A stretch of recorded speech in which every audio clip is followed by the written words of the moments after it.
morning and welcome to Driving Force Radio, where we seek to discover what drives today's leaders.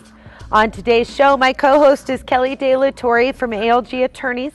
She's an energy attorney here in the Rocky Mountains and really has this fantastic insight onto what's going on in the energy sectors. Welcome to the show, Kelly. Thanks again for having me, It's always so much fun to be here with you. Yeah, I always have a great time, and today I'm extra excited. Me too. Our guest today is Jigar Shah, the former CEO of the Carbon War Room and the founder of SunEdison, the country's largest solar services industry or company. Welcome to the show, Jigar. Glad to be here. Jan, hold on to your hat, because today we are going to be flying by the seat of our pants. This is the first time I've talked to you, Jigar, since we did the interview, and I was so impressed. And when I left, when I was riding the elevator down after that interview, my mind was just swirling around as to, how I'm going to put all of that information that we talked about into any kind of cohesive format, and then also just hoping that I got all of your concepts, because you really know what you're talking about. So we're excited to have you today. Thanks. Well, Jigar, I want to get started. A lot of people may not know sort of the background or the history of you and how you got started in this energy sector. And I want listeners to know, if this conversation strikes you, you need to go to ICOSAmagazine.com and look up Jigar's story, because this is such a fantastic story of an entrepreneurial approach to energy that is changing the world, and Jigar and his group of folks and partners are certainly doing that. So, Jigar, if you could tell listeners a little bit about how you got started in the energy sector and what really sparked you to start SunEdison. Well, I think, today it's becoming more obvious to everybody with gas prices staying stubbornly at $4 a gallon and other things. But I think when I first got started, I just was fascinated by how we got our electricity in this country, right? I think that, when I first read a book about it, it happened to be one of those books where they had 2 pages on every single energy technology. And when you're a kid and you read something that's equally weighted like that, you think, well, we must have an equal amount of solar and wind and coal and natural gas and nuclear in the country, and obviously we don't. But when a book says we do, then you sort of think we do. So that's how I got inspired to get into the space. That's really interesting. Actually, my son has a book on energy for kids, and it goes through everything. It goes through all of our generation resources, and he actually wrote a blog entry on my blog, the Rocky Mountain Energy blog, on climate change, and that's, I think, so important, is to get kids engaged at the young age. And in our car, we play a game. It's not Slug Bug, it's Find the Substation. And so I really identify with that story. And so I was wondering also, when you were in, what I had read about you is that when you were in getting your MBA is when you really started to figure out the mechanism that you then implemented for SunEdison. Could you give a little bit of background on that? Yes, I did my MBA in the late 90s when everybody was, setting up a website and making $1 billion. And so when I wrote my business plan, I actually, got a good grade on it in class. But my professor was a venture capitalist at the time, and he said, look, no one's interested in investing in infrastructure right now, right? I mean, everybody's interested in somebody who creates a website for $25,000 and gets, 100,000 people to use it. And so he liked the business model, but at the time I had to put it on the shelf, and I went to go work for BP because it just wasn't the right timing. But your model, I know you went to work for BP, and that seems kind of interesting from my perspective, because you're really about clean energy solutions, if you will. I mean, you've always been about solar, but also at the Carbon War Room, you're looking at these newer solutions, these cutting-edge solutions to energy dilemmas, if you will. So how does somebody like you go to work for BP?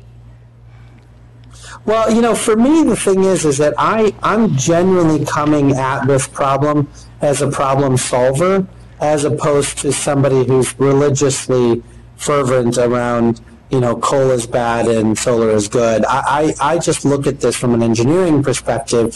I mean, I do think that when 49% of all the water resources in our country are being used by the energy sector and only 42% is being used by agriculture, it's a little silly to be telling, my nephew and niece that they should make sure they turn off the water while they're brushing their teeth, right? I mean, this is really about figuring out how we actually use our water resources better, how we figure out how to use our rail resources better. Today, we have huge blockages in our rail infrastructure such that Walmart can't use rail very well to move its goods around because we're moving so much coal around on our rail.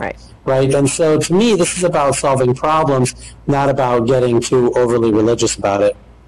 And that's actually one of the key things that I took away from our discussion the last time, is that you have a really unique way of identifying these market barriers and then looking for actual mechanisms to solve them, as opposed to it just seems that you look outside of the policy fixes where everybody, or not everybody, but a lot of people jump to, oh, well, we need some policy changes. You actually look at what are the market failures and how can we remove those? And that, to me, is where your success is based. Can you give a little bit more, a better description of that? Yeah, that's great. That's a great point. I mean, basically, I think there's a ton of discussion going on right now about how we need more research and development, right? But I think what people conveniently forget is that we did an enormous amount of research and development in the 1970s. And today we are sitting on a treasure trove of technologies that have been invented since then that can have all of our heavy trucks in this country running off of natural gas, having, lots of energy efficiency technologies put into our homes, renewable energy powering our homes and our businesses. And so the real question is that if these technologies are so cost effective, which we can prove now that many of them are with oil prices as high as they are or coal prices as high as they are, then what's really holding them back from full implementation? I mean, if you're going to save a ton of money switching to solar, why aren't you switching? Right. And there's all sorts of little micro sort of friction points, right? And identifying them and eliminating them is the way that I view my role in actually coming to the solution and unlocking what I believe to be the largest wealth creation opportunity on the planet. So talk about some of those for a second. If there are these micro friction points, and it's everything from fleet vehicles, which use an enormous amount of energy, to your traditional coal stations, which are not running cleanly right now. When I know the transportation industry, not just trucking fleets, but ocean-going vessels, all of those kinds of things, really do have some solutions. Why aren't we doing it? Why can't business see that return on investment to invest now in those solutions so that they create this better, balance sheet, if you will, in relatively short order? Yes, I'll give you two examples and show you how different the solutions really are. So in the first example, we were talking about shipping, which was covered in the article, where what we really talked about was that Walmart and other companies actually choose a different ship every time it wants to ship its goods, right? I mean, when it wants to ship its goods, it figures out what's available and then it ships it. But it didn't actually know which ship was efficient and which one wasn't efficient. So we put an Energy Star label equivalent on almost every single ship in the world, and now these companies can actually pick an A-grade ship over a G-grade ship, A-grade being far more efficient than G-grade. And, Cargill believes it can save over $250 million just choosing ships that are more efficient than other ships annually. On trucking, though, it's more complicated. And so for trucking, you can imagine anybody who looks at a truck going down the road knows that it looks like a flat wall going at 65 miles an hour, right? There's no aerodynamics in there at all, which is odd. We have aerodynamic cars, but we don't have aerodynamic trucks, right? The same thing is true for vehicle fuel choice, right? We all know that natural gas today is half the price of diesel today, and that there's companies that sell dual fuel technologies where you don't have to replace your engine, but you can basically co-fire your engine with both diesel fuel and natural gas. It's about $27,500 to do it, and it saves you about $20,000 a year in fuel. So within 18 months, you've paid this off, right? But think of yourself as an independent driver. You don't have $27,500 lying around. So how do you actually finance something like that? And the vendors who are selling these things don't have enough money to lend you the money. And so you go to a bank, and the bank says, well, you're an independent driver. I'm not sure whether you're going to be in business in 18 months. Yeah. Right? So see, these are some of the friction points which we can solve, but we haven't solved yet. More. To use another example from a larger company, a company like J.B. Hunt is a very large trucking company that everyone's heard of.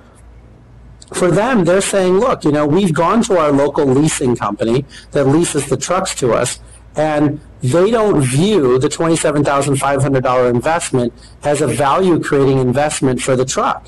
And so if I have to sell the truck in less than 18 months or 2 years, I'm going to have to take a loss on that because the leasing company won't reappraise my truck and include that as value to my truck. Right? So these are all little micro sticking points that we just have to work collectively together on fixing. It's not hard to fix, but it's also not something that's going to fix itself. We're going to all have to pitch in together and put a dialogue together, and then sometimes put legal agreements together, other things that actually are required to get things done. Absolutely.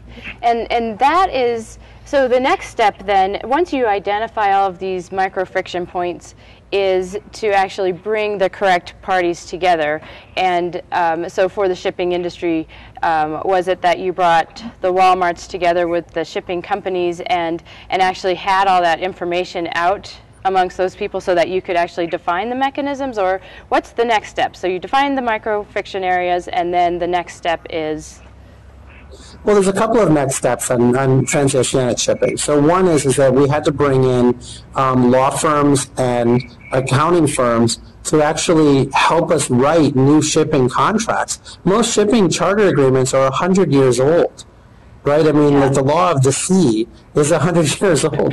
And so, many of the contracts didn't allow the companies to actually get any of the to pass any of the savings back. So the way that the contracts work is all the fuel savings have to be passed on to the Walmarts and the Cargills. So you can imagine the Maersks and the Wallenius and the Torms and other big ship owners are saying, why would we pay 20 million euros to upgrade our ship if Walmart and Cargill gets to keep all the savings? They got to pay half of that back to us to pay off the 20 million euros that we invest in our ship. So that's one body of work, is to upgrade the shipping contracts. But the other body of work that has to get done is also to put sticks. I mean, I do think the government has some role here. So, for instance, there have been a lot of studies now showing that particulate matter emissions from ships are so large that one large ship actually produces the same amount of cancer-producing particulate emissions as 50 million cars.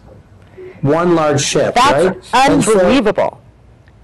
Right, and so if you're the Port of Charleston, or you're the Port of New York, or you're the Port of Rotterdam, you should actually be providing incentives to A-grade ships who are at port versus G-grade ships that are at port. Maybe lower portage fees, or free electricity, or other things to encourage people to do that. And then at some point, once you've got an entire East Coast United States, let's say, in agreement, then you actually start mandating it and saying, look, you just can't use our ports unless you've done some of these basic measures to clean things up. So I think the market-based solutions are critical, and that's where I'm focused. But some of the sticks that are provided by the government are also critical because people get lazy. Sure. Yeah. So when you talk about these market-based solutions and the political issues or barriers that are in their way, outside of the transportation industry, talk a little bit about some of those things, because I think the average consumer, that average person, that average listener to the show is saying, a lot of this has to do with the political issues that go on in this country and around the world to being able to transition to these clean energy solutions. Can you address that a little bit, Jigar? Sure. Well, I think that, so there's two sides to this. One is basically, when you think about our country and how prosperous it was in the late 90s. In 1999, the price of oil was roughly $20 a barrel, right? And everyone was screaming about the fact that the gas prices were headed towards $1.75 a gallon. I remember we were trying to release the Strategic Petroleum Reserve because it was getting so outrageous, right? Today we're hitting $4 a gallon, and we're in the same boat, right? And so part of the question is to say that we have to understand why our economy is so weak. In my opinion, the economy is so weak because we have $400 billion of people's hard-earned income going to countries overseas to be able to import these fuels into our country. If we had that $400 billion in the pockets of the average working class family, then they would be spending that money on something. They'd be putting a new deck on their house. They'd be able to actually make their mortgage payment. They would be doing all sorts of other things, right? So that's why what we're working on is so important, right? And so what's been happening is the two political parties are saying, one party is saying, let's drill as much as we can. The other party is saying, yes, let's drill as much as we can, but let's do other things. And I think both parties are right. Right, so under the Obama administration, for instance, we've had more oil drilling in this country than we've had in the last 30 years, frankly, since Dallas was back on the air. And the thing is that, that it's not enough. When you talk to people, we've increased our oil production in this country by maybe 850,000 barrels a day of oil. We import 8 million barrels a day of oil per year, right? And so we also need to do efficient cars, right? We need our cars. We have the Obama administration's CAFE standard improvements, these fuel economy improvements, basically catch us up to where China's mandates are now, right? And so it's not like they're passing some socialist agenda to try to drive, futuristic Jetsons cars. I mean, what's happening is we're just catching up to where China's regulations are. Europe's regulations, as you know, have probably been there for over 10 years already. And we're just trying to keep up with the Joneses on this, right? And that's going to save us an additional 4 million barrels a day of fuel, right? And so we have 1 million barrels a day coming from more drilling. We have 4 million barrels a day that's going to get saved by some of these CAFE standards. And now we've got a 3 million barrel per day gap. And some of these dual fuel technologies I discussed, some of these electric vehicle financing mechanisms that I'm working on separately, some of these other types of mechanisms are going to close that 3 million barrels a day of gap and hopefully bring that $400 billion that we now spend for oil overseas back into our economy. So, Jigar, can I circle back to the electric vehicles? Are you able to talk about that?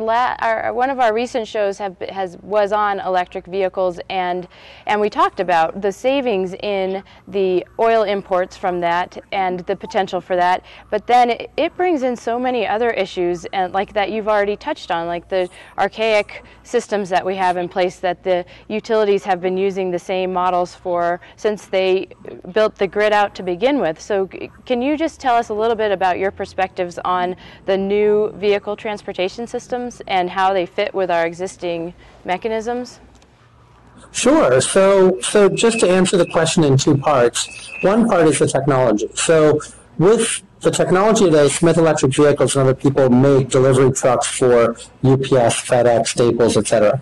Staples has said that if they were to if their vehicles go between 50 and 75 miles per delivery route, electric vehicles are today cheaper than diesel equivalents, right? So this is a private sector company saying that today electric vehicles are cheaper, except that their leasing companies and others can't seem to fix the residual value of the truck, right? So at the time at which their 5-year lease is up, right now, a gasoline-powered truck might be worth $20,000. An electric truck, according to the leasing company, is worth $0. And so that makes their payments during the 5 years too high for them to switch right away, right? Separately, Xcel Energy in Colorado is saying, we love wind power, right? We want to put in more wind power than anyone else is. But they're saying we need storage, right? Otherwise, if we don't have storage, we can't actually maintain more wind and more solar and other technologies. Well, the beauty of these cars is each one of these trucks is 20 kilowatts worth of battery storage, right? And you put together 100 of these trucks, and you suddenly have 2 megawatts of storage for the grid, right? And that's completely separate from the revenue streams that Staples is saying is cost effective, right? If Xcel Energy were to pay Staples an additional X dollars a month for that 2 megawatts of storage capacity, then Staples would be able to do it today, even if the leasing companies didn't actually solve their residual value issues, right? And in the PJM territory, which is the independent system operator that operates in the DC area, they're willing to pay Staples $5 a day for those trucks, right? For an additional $150 a month for those trucks to be able to use that storage on the grid, right? And so, but one of the biggest challenges that we have is that for whatever reason, the utility company is saying we desperately want more electric vehicles because that gives us more stuff to sell, right? And the Staples of the world is saying we desperately want to use electric cars because those trucks are cheaper to operate than diesel. Right. But we can't get Xcel Energy to offer Staples a contract for that $150 for 5 years, so that they can actually then use it as a justification to pay for these vehicles. So it's not the ratepayers of Colorado that would be paying for these vehicles. It would be Staples that are paying for these vehicles. But the ratepayers of Colorado would benefit because wind energy is cheaper than coal power in Colorado. Right. And so this is what we find as being the frustrating inability of our monopolies to actually be part of the solution. So what do we have to do to engage Xcel in that conversation? Is that going to be, in your opinion, a tweak to their existing business model, or would that be a major overhaul that would require the state of Colorado to step in? Well, I think there's two answers. One is that in terms of what we do, there's roughly 10% of Americans who self-identify themselves as rabidly interested in these issues. Right? I mean, that they care a lot about recycling. They care about making their homes energy efficient. They care about buying fuel-efficient cars, right? Those people need to realize that buying energy-efficient products is not going to be effective enough for the future that they want to build for their children. They have to get engaged politically. If you look at the Tea Party or the Occupy movement, both movements are made of 1% of the population. It's not like 50% of us actually go out and rally on street corners, like the Tea Party folks do, right? So if you care about this, you've got to go to your congressmen and your senators and your city council members and say, look, I read this thing in ICOSA magazine, and I don't understand why you're not doing things that make financial sense for our community. Instead, you're raising our property taxes when what we really want you to do is to figure out a way to reduce expenses for the city. Right? So that's one thing, is people think that if they just like something on Facebook, it's enough to change the world. Right. And that's not true. You have to attend the city council meeting. You have to bring your kids along so they actually understand what Civics 101 is, right? Yeah. And so that's one part of your question. The other part of your question is, yes, this is going to fundamentally change the business model of the monopolies. To suggest for a moment that one business model that we set up in the 1930s under FDR to be able to provide everyone electricity is going to survive for over 100 years is asinine, right? Today, we're at a place where we have a business model that's worked for 80 years. And that's wonderful. And I give full kudos to everybody who had a big part to play in that, right? Yeah, but today... Yeah, it's amazing. But today, the technology has gotten to the point where you can actually self-generate your own power. You can actually utilize vehicles that you purchased as part of the solution. Xcel has to figure out how to get paid to be helpful in that arena. And if it can't figure out how to get paid to be helpful in that arena, then it's going to go the way of AT&T. Yep. Right? When AT&T was fighting MCI and all these other people and charging people, 10 cents a minute to talk to the person on the other side of the state of Colorado, right? I mean, it was crazy. Right. Today, you can talk to people on Vonage in the UK for free for the same $29.95 a month that you pay. I mean, that's the kind of innovation that gets unleashed when you break up the monopoly. And so either we're going to have to break up the monopoly that is the electric utility industry or the water industry or taxi cab industry or whatever it is, or we're going to have to figure out a way for them to accommodate all of these things. Well, we have to go to break, Jigar. When we come back, we'll have more with Jigar Shah, the former CEO of the Carbon War Room and the founder of SunEdison, and we'll be talking more about ways that you as the consumer, as well as ways that businesses can really engage in this broader conversation. And Kelly, like Jigar said, we need engagement, and we need something more than just the like on Facebook to really move this needle forward. Right, and that's our objective on this show, is really how can the consumer get involved in these discussions? Absolutely, absolutely. So make sure that you know who your senator or your congressman is. If you want to see change, you need to get out there, you need to email, you need to call, and you need to get on Facebook and like, but do those other things. When we come back, more with Jigar Shah. Stay tuned.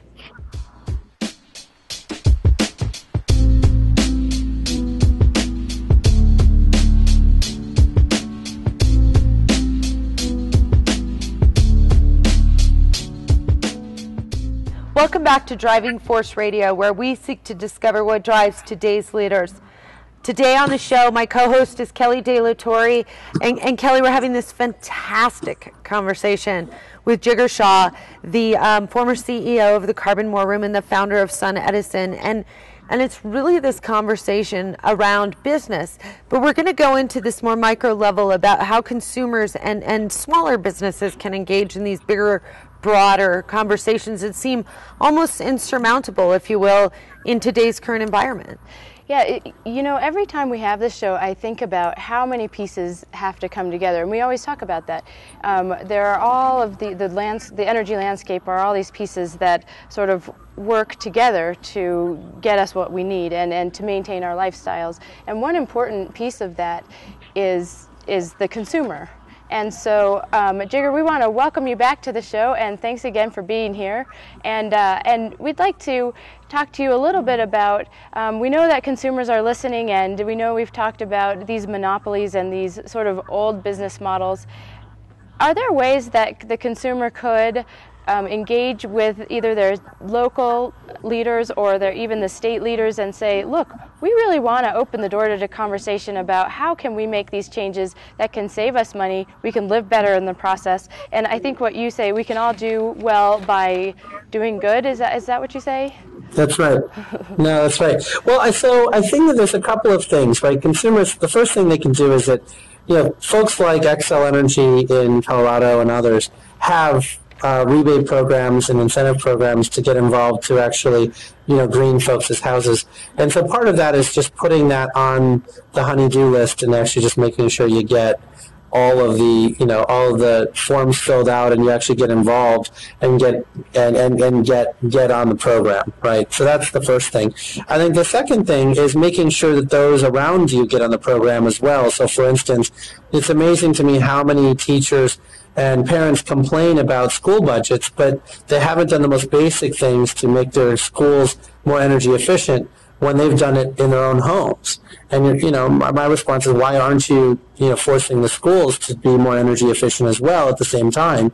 Many of these things don't require a lot of capital, but also a lot of students can get involved through like little student committees that go around and shut off lights. And when you look at the data on that, it's quite profound. I mean, student committees reduce energy consumption at the schools by between 8 and 20%, depending on how vigilant they are. That's amazing. So that's a lot of money, right? Yeah. So that's staying in the community, that's working in the community. And then the next step is basically getting involved. It's amazing to me how much we as citizens don't understand the things that are around us. We don't understand how our car works anymore. Today our car is more of a computer than it is an engine. We don't understand how our plumbing works or our electrical works in our house. We just call some 1-800 number on our refrigerator and hope that they can actually solve whatever problem we have. And the problem with that is that when that goes too far, then you just trust the experts, right? The expert says, we need to raise your rates for water by 5% to put in this new fangled equipment.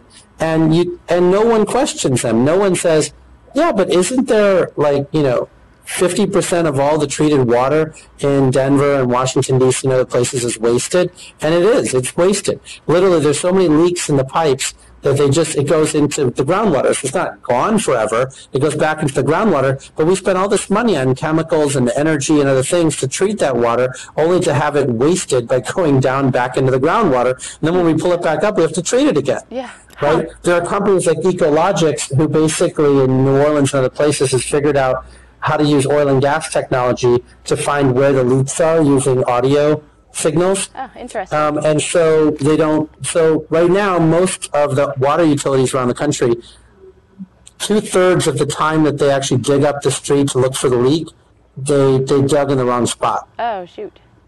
Right? And so their technology makes sure that every time they dig, they actually find a water leak, and then, they fix it, right? So then that can prevent needing to actually increase rates by 5% for the water utility.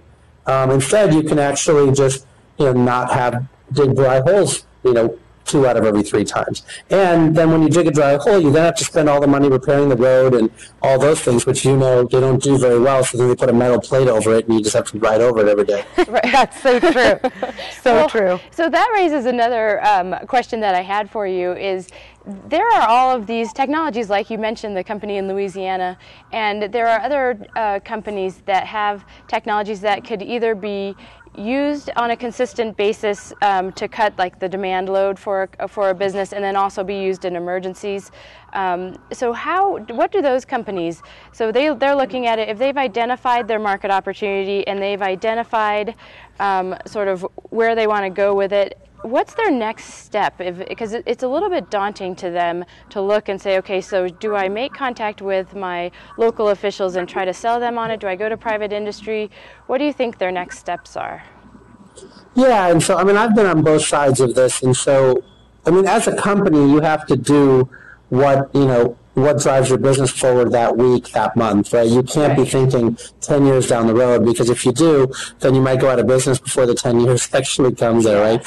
And so, for some of these utility companies and some of these folks that you might want to sell to, you find that it's not one of their top 10 priorities on their priority list. Mm-hmm. And so even if it's a great idea, they just say, look, come back next year when I'm a little less busy and, things might be moving forward. Of course, in the next year, they've got a whole bunch of new issues. Right. So your stuff still doesn't get on the list, right? So the first thing you do is, I had a great piece of advice that came from one of my investors. He said, Jigar, the way you're describing your technology is it's like you're inviting people to do the right thing.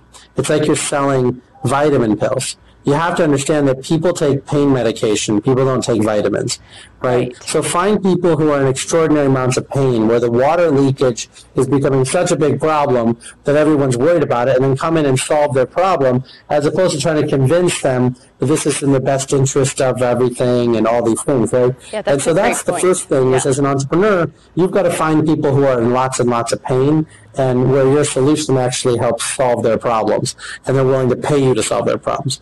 But as a community activist, separately, and companies have to get involved in activism as well when it involves their products. Clearly, a lot of other industries, lobby and spend money on these kind of things. You can actually get a group of concerned citizens to say to the water company, look, this should be a major problem for you. I don't like the fact that all the water pipes in Denver are leaking because they're 50 years old. I don't like that you're raising my rates because you can't seem to solve those problems and you're just building a bigger mousetrap as opposed to figuring out a way to solve the underlying problems. And so you can use civil society to actually help to bring these issues to the top of the list, to the forefront, right? And so then the small businesses and the other businesses can actually can benefit from that. And I'm not suggesting that they're in cahoots with each other, because it's not like the community activists are saying you have to choose this company. Right. But they're saying, look, we want you to view this problem in a whole different light, in a whole different way. And it's amazing to me, when I was at SunEdison, we spent a tremendous amount of money, probably close to 75% of all the money spent in the country on regulatory affairs within our company. Right, and so we helped implement the entire renewables law in Colorado after the 2004 ballot initiative was passed. We actually did all the work to get the laws passed in Pennsylvania and New Jersey and all these other things with the help of other folks, but we spent a lot of the money on that. And so as a business, we spent the money on it, but then there were 100,000 interested folks from Colorado, from Pennsylvania, et cetera, that got involved to actually pass the ballot initiative, to actually get that done. And then we came back in and helped to implement it, right? So there's a synergy between civil society and these small businesses that have these solutions. Well, and I love that you said that there is that synergy between all of these entities, because that's really what we believe here at ICOSA as well, is that it's really this synergistic collaboration, if you will, that really produces a result that moves the needle forward and gets things done. And I want to come to something that you said about finding the pain, and that you're typically more successful when you can find the pain and sell the pain med than selling the vitamin to somebody who's healthy. And I think that's interesting, because you wrote an article for the New York Times called "Let's Make a Metering Deal" back in early June. And it had to do with the utilities and sort of this archaic methodology that they use. And I loved your last line, that life seems so much easier without all the facts. And that seems to ring true in this bigger conversation. And we were talking during break about measurable results. And I'm wondering, I think as a consumer, and I think as small and mid-sized businesses, that you've sort of lived your whole life with the hierarchy that it is, that you don't question the result. And, we're all here, we're all sort of colleagues in the same age range. And we all have kids and younger people in our families that we're trying to move the needle for. So, Jigar, I guess my question at the end of all of that is really, what kind of measurable effects or results can we expect in our lifetime when we've sort of all, to a certain extent, bought into life's easier without the facts? Yeah, and so, I think, so there's a couple of things there. One is that if you look at the data in the last 3 years, way more renewable energy was installed in the United States than natural gas, right? But everybody in this country thinks that natural gas is killing it, and renewables are way behind, right? In fact, there were at least 2 to 3 times more renewable energy installed in the last 3 years than there was natural gas installed in the last 3 years, right? And so I'm not poo-pooing natural gas. I'm simply saying that renewables are doing such a great job, and for everyone to be bashing it, it's just out of step with the facts, right? And so we've had way more job creation in the renewable energy space than we have had in coal and nuclear and lots of these other areas, right? And so that's, I think, one big thing. And then when you raise that up to the next level and you say, well, how do we save our country from Japanese-style stagnation, right? So what the Japanese did was they actually invested a huge amount of money from the government borrowing money in infrastructure, right? They've got, platinum-plated roads and platinum-plated transmission grids now and all sorts of stuff because they kept spending more money. But, they never got the private sector going. And what we're talking about here is actually not more stimulus from the federal government. We're talking about things that make sense on the ground that aren't getting done because people are so used to the way and things have been done for the past 50 years that they don't want to move. And the reason we all should work on it is not because it's just in the best interest of our children and other people, but the other reason we should work on it is because it really is $1 trillion opportunity, right? When you look at us importing $400 billion a year of oil from Venezuela and Saudi Arabia and Canada and other places, right, that we could be spending here, it would cost us something on the order of around $700 billion worth of capital improvements into heavy trucks, into other things, to actually save $400 billion a year in fuel, right? So now you're getting to $1 trillion scale investments that are fully paid for by fuel savings from the Saudis and from the folks from Venezuela or Canada or other places. And I'm happy with not giving them money. And sure, they might suffer just a little bit, but look, we gotta figure out things in our own country. And the same thing's true with energy efficiency. It's amazing to me how many people complain every day about drafty windows and drafty doors and how they can't get this room in their house to be the right temperature, when all it takes is a caulking gun and some insulation to solve that problem, right? And the utility programs have already provided subsidies and all these things, and it saves money, right? But we have this inability to actually take these precious resources that we have at the utility level or at the government level, and and invest in a way that actually produces consumer returns and pays back the government or pays back the utility or pays back the people that are doing this. So in some states, for instance, you have utility bill pay systems where you can actually get the utility to invest, and you just pay an extra $20 a month on your bill to pay back the loan. Yep. These kinds of things exist, but we don't seem to have a nexus of people that are actually willing to sort of say, look, I am not going to back down on this. It's not just a great idea that I had at dinner with my family. This is something I'm going to work on for 3 to 6 months, and I'm going to make sure this gets done before I let up. Yeah. Yeah, and you're right, because you know what, it takes these kind of conversations to get that talk going. And in my house, it's been this continual. I always mention these things on the show with Jan. Is that I have done everything that I think that I can in my house. I put up a clothesline, and my husband now calls me Laura Ingalls Wilder, and now my neighbors, they come out and they say, oh, you're hanging your clothes again.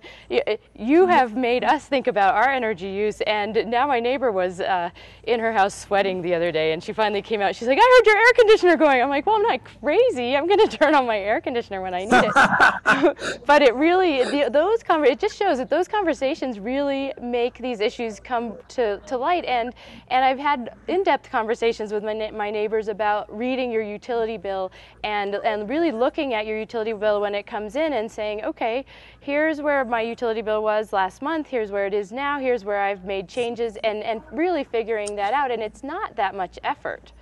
What I do want to No, it's not that much effort. Yeah, and it makes huge. You can see a huge impact on your electricity bill, especially the clothesline. I have to say, it's really been a big. My electric bill went way down after that. So I do want to ask you though, the utility bill pay structures, did you have anything to do with working with that in some of those states, and how did that movement get started, and how tough was that?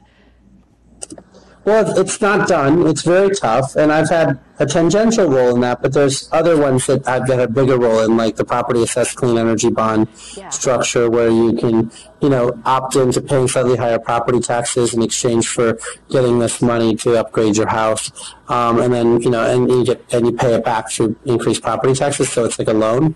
And the utility bill pay is another piece of it. Now, the problem with the utilities on that is the utility says, look, our customers already hate us. And so we don't want another reason to have to shut down their bill or shut off their electricity or something because they didn't pay this month or whatever it is.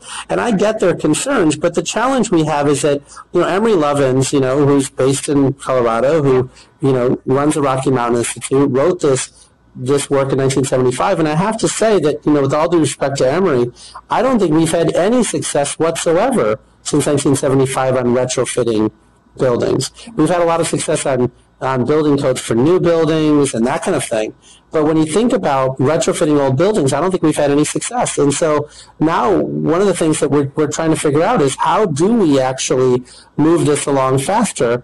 And one of the things we figured out is this property assessed clean energy bond structure, for instance, right? And the way it works, which is so beautiful, is you don't actually have to ask permission from the first mortgage holder to put it in. You can opt in. It's something you can do. You go in and say, I want to do this, and the property taxes, as you know, comes in ahead of your first mortgage in the event of a bankruptcy. So it becomes much more secure than the first mortgages. And a lot of people are just so afraid of the first mortgage holder, the local bank, that they said, well, we don't really want to do this pay stuff because the Mortgage Bankers Association will get mad. Well, when I did solar, a lot of the roofers got mad, right, because we were putting holes in their roof. Right. But life goes on, and so I think people are a little bit too worried about people getting upset around here, and we need to instead say, look, if it's the right thing to do, we need to actually push it forward. And yes, any legitimate concerns that they have, we have to address. But if they're just, look, my grandfather passed this business down to me, and I promised him I'd do things exactly the same way without changing a thing, well, life moves on, and so do you.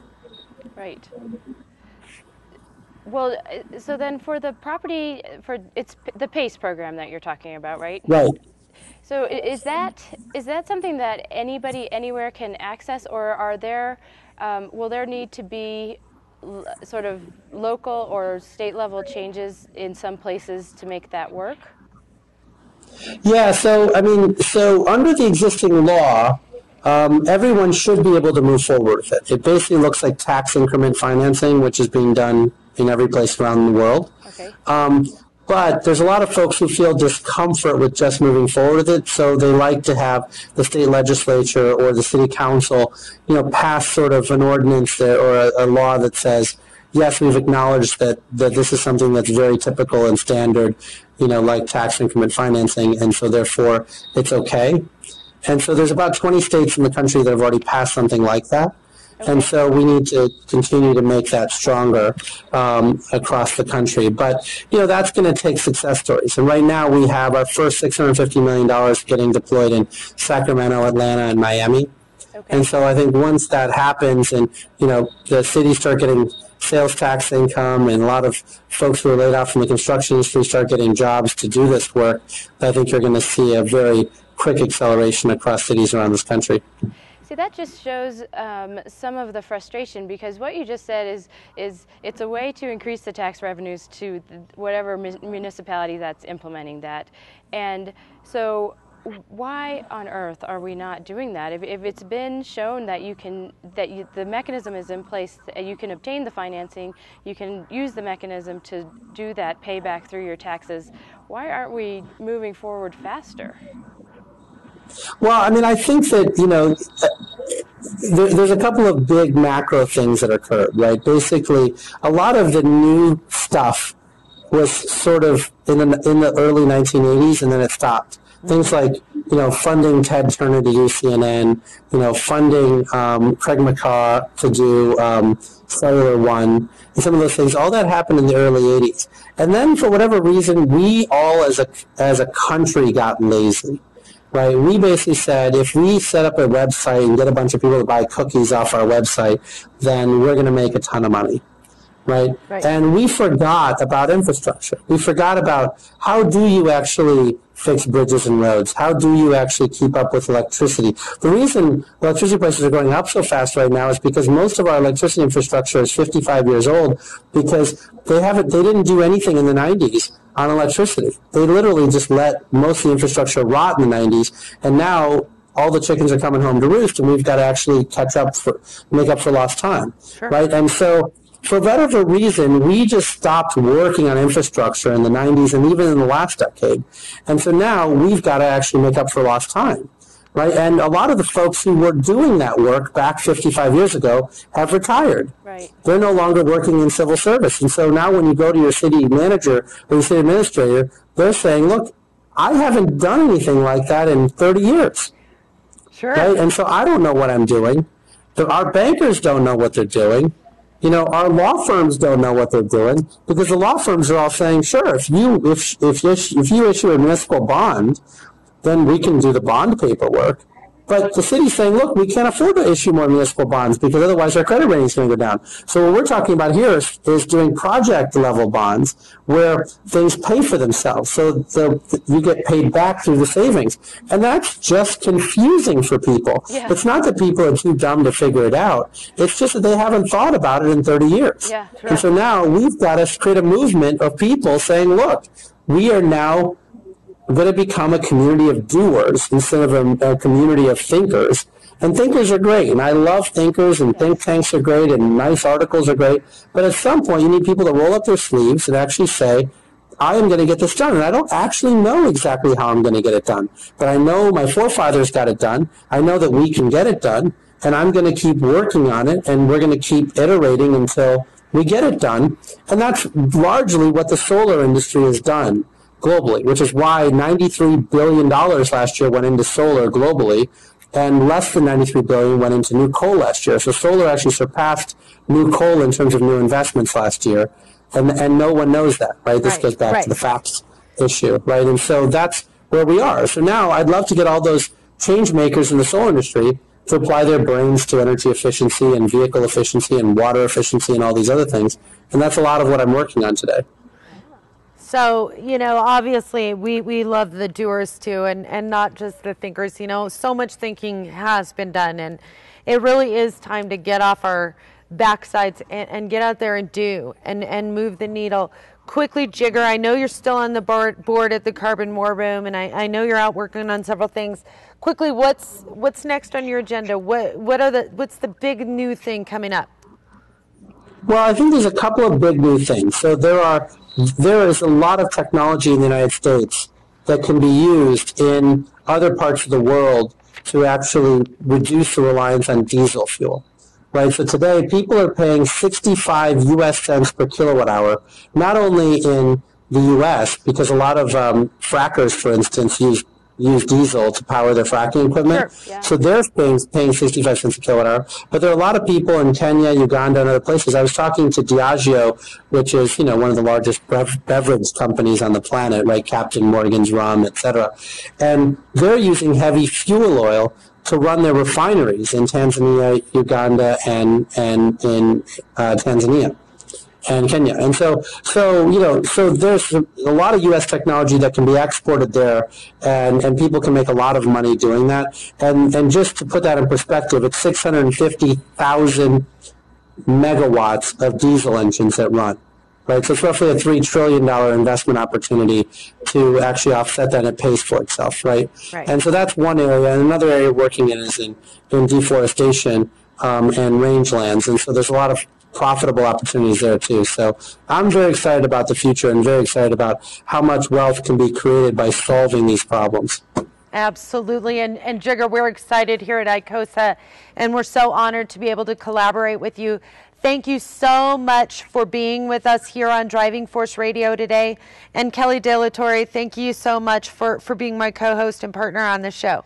Yes, of course. And every time I talk to Jigar, I am reinvigorated and very motivated. So thank you, Jigar. Oh, my pleasure. Thanks for having me on. Absolutely. And to learn more about Kelly's work, go to wie.globalnewenergynetwork.org. Or to learn about ICOSA, go to theicosamagazine.com and read the one-on-one story that Kelly did with Jigar Shah. Have a great weekend, and thanks for listening to Driving Force Radio.